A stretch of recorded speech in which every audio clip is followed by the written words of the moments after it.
Welcome to the Lock Pop Talks podcast. I am your host, Tyree Wilson. And whether you are a man or a woman who is either married, separated, standing for your marriage, or divorced, this podcast is here to support you. Well, guys, we made it to another podcast episode, and thank you all for hanging out with me. Just to get it out the way, if you haven't already, go ahead, like, share, subscribe to the podcast, even on the YouTube channel. You can follow me at Loc'd Pop on Instagram at LOCDPOP.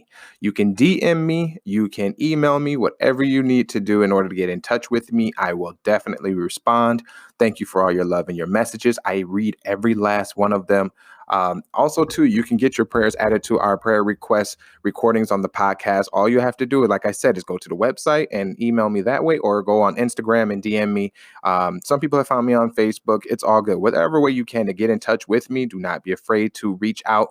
I definitely don't mind adding you guys onto the list. And if you have had your prayers said before on the podcast and you need more prayer, don't worry about it. Just send it. You know what I'm saying? I don't mind adding you guys to the podcast, man. I pray. Me and my daughters, they help me stay on top of my prayer game. So I pray every night with my children. And even if they're not around, they still tell me, Daddy, don't forget to pray today. And I tell you what, it has helped me immensely to dig deep in myself and also to empty myself, because that is the type of Lord that I serve. I serve a God who wants to know what's going on with me, and he wants to know if I'm humble enough to trust him. So you guys feel free, and I want to take your prayers to the Lord that I serve as well. So thank you guys again. Let's get into this podcast. So today you guys have probably heard the episode or the excerpt out of the couples devotional Bible called Anger Under Control. And there are many reasons why anger under control is something I wanted to get into today. One of the main reasons is, like I did on the prayer request line, is that there's one of the guys who asked me to add a prayer to the podcast is going through a level of no communication. And unfortunately, that's something I know a little bit too well. There are a lot of men who go through that, and there are a lot of women who go through that as well. You know, the no communication thing. Let me tell you something about communication. Communication is a beautiful thing, and without it, there's not much to a relationship. It's very hard to have any type of communication in a relationship. As soon as the communication is out the window, the relationship itself suffers in a significant way. But it's not the only way to work a relationship. However, no communication is definitely it's a dagger. Okay, it's a dagger to the body of the relationship. So if you are a wayward spouse, or maybe you're a prodigal spouse and you decided communication is the last thing you guys need to do, I would ask you to reconsider your game plan as far as no communication goes. Why is communication so important? One of the main reasons, and I don't want to waste your time, I want to get right into what is the main reasons that communication is the first thing to go in a relationship. And bear with me on this one, but this is about control. Anybody who's willing to drop communication with you, or if you're willing to drop communication with that person because of a strain in a relationship or whatever's happening between the two of you, I don't care how bad it is. If you are dropping communication, that drop in communication means that either you or your wayward spouse or both of you have issues with controlling behavior. You guys like to set the tone. Somebody likes to set the tone. Somebody likes to cast that void in the relationship. That is, and I want to tell you, that is a form of abuse. And that is abuse not only to you, it may not be, only a form of abuse to your spouse, but it is a form of abuse to the relationship, the marriage in and of itself. That is abuse to that relationship. Why? Because when people decide to take away resources, whether it be financial, mental, emotional, like I said, this one is verbal communication, it's verbal abuse. I don't have to talk to you. You don't have to talk to me. But we expect plans to go, as smooth as possible. That is, unless you're a robot and people can program you, that's stupid. Okay, that's not going to work. And let me tell you something about controlling behavior. If you have accepted it for such a length of time, you might actually operate like a computer program. That person that you have been dealing with has been telling you the way that they like their breakfast, they like their dinner, the way they like their house, the way they like the volume in the house. They like the way that you dress, the way that you look. That is you are a computer program. So when you behave in a way that person does not find acceptable, silence is what you are met with. Know the difference between silence and presence now. Now, here we go. Most people, most men, to be quite honest, online preach about or minister about the man's presence, a man's presence in a relationship, which it does have power. I am not taking away the power that a man does have in his relationship. And it is taught that if your wife or your spouse or whatever, or your girlfriend or whatever like that, or your partner is behaving in a way that is unfavorable to you, not the communication, but you are, it is a show of strength to literally get up, walk away, and provide a loss in presence, either in your home, more specifically in that woman's life.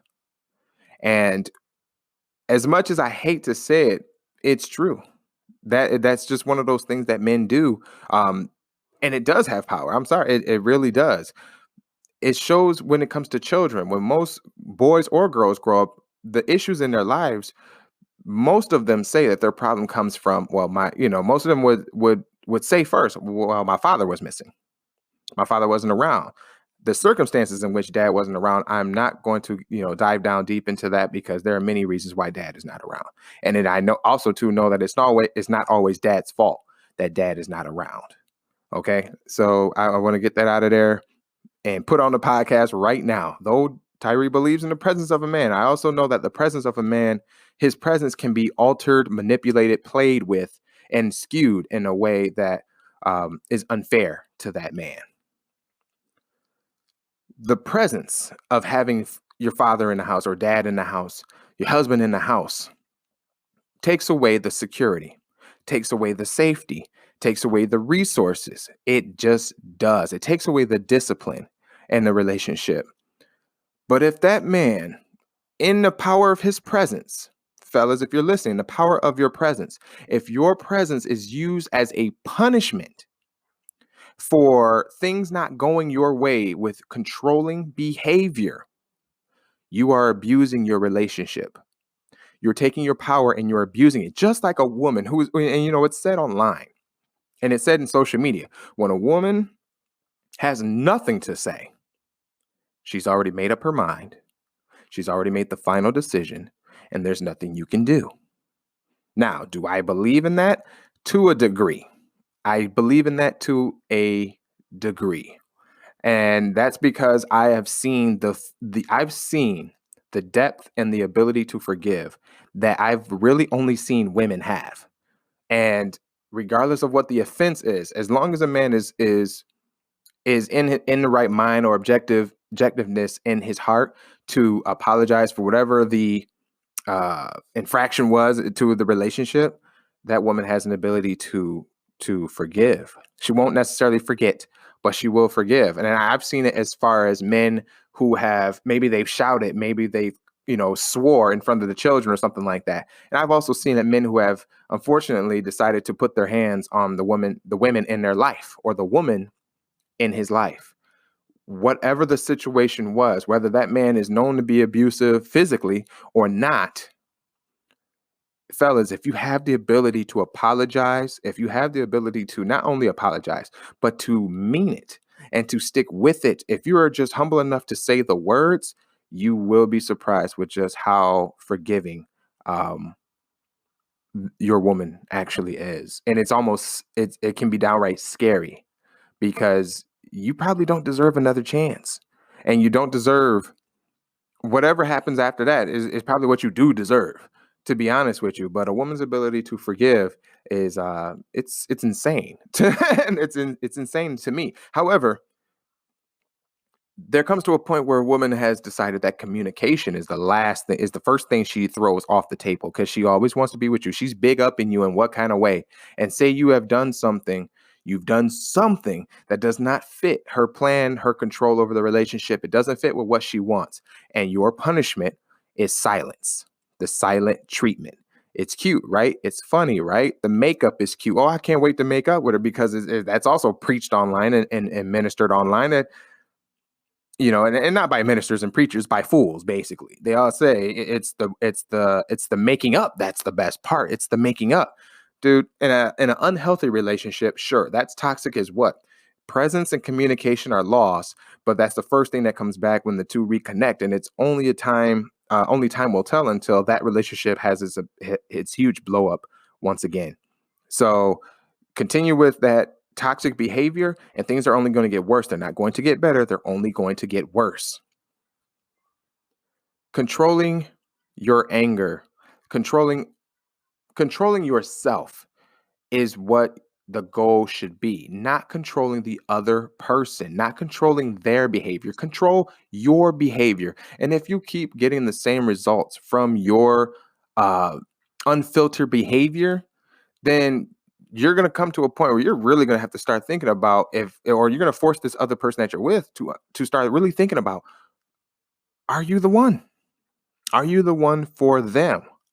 And I would say if you care so much, if you care about your relationship, if you care about what's happening between the two of you, then take the time right now. Take the time like right now. I don't care if you listen to this podcast. I prefer you to listen to the whole podcast. But if you're not listening to the whole podcast, go right now.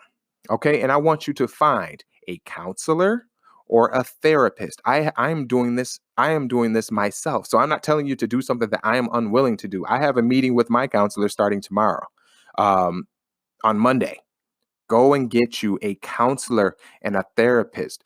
And get one or the other or get both. I don't really care, but I'm telling you why you need to do this is because it's for you. You need to discover what's going on inside of you. And I know that there are people who, with enough self-reflection because of the silence in your relationship, you start to feel like you're finding yourself again. And that's wonderful. I'm glad that you're starting to find out who you are, what you stand for, what you don't stand for. What are your new boundaries? What are any boundaries? Because maybe you lived without them to begin with.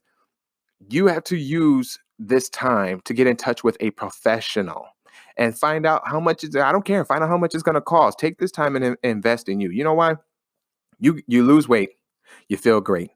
But you want to, and you can't wait. The best part about losing weight is you get to put on clothes that you couldn't put on before. You look good in something that's tight. You look good in something with color, or you look good in something solid, whether you're a man or a woman. It doesn't really matter. But you are ready to invest in those things because people can see those things. You can see those things. Take that same principle and apply it to having a counselor or a therapist who can help you develop ways to one, how to get your voice out, how to get your thoughts laid straight, and then different techniques that you can use and acquire in order to get through your emotions. Whether they're sad or whether you're angry or you're excited, you're lethargic, whatever the case may be, you got to come up with taking responsibility for yourself.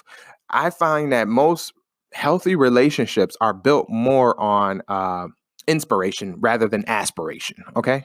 They're built more on inspiration. Take responsibility and ownership of what it is that you do.